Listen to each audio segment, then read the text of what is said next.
नमस्कार, मैं हूँ रेखा उपाध्याय। ये हैं मीनाक्षी तिवारी, ये हैं मेरी बड़ी दीदी।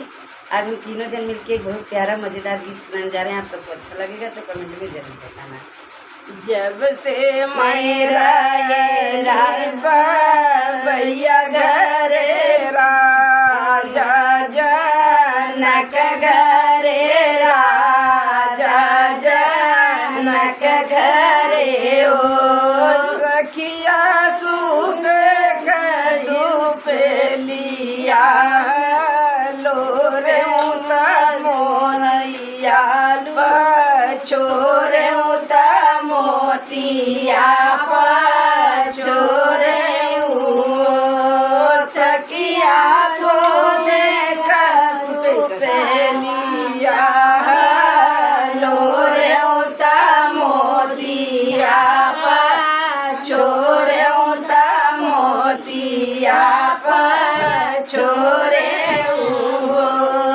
जब से मैं आई ले सजल घरे राजा दशरथ घरे राजा दशरथ घरे ओ सखिया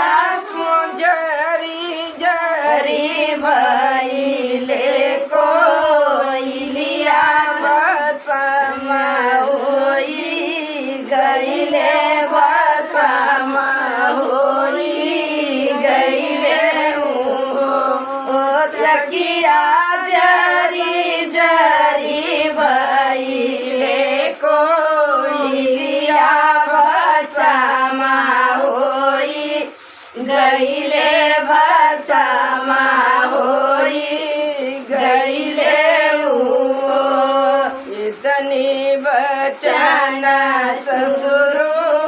सुनले रामा से पूछे रामा से पूछई हो बेटा कवन संकट सीता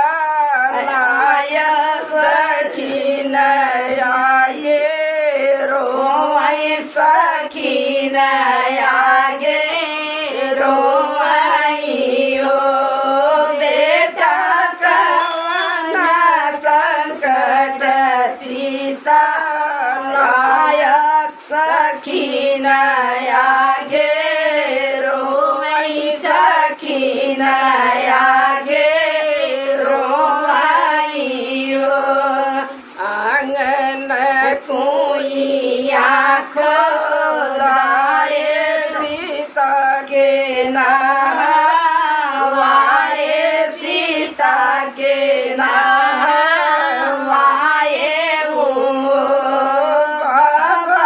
खाड़ चिराऊ जी का भोजन सीता के कराए सीता के कराए बाबा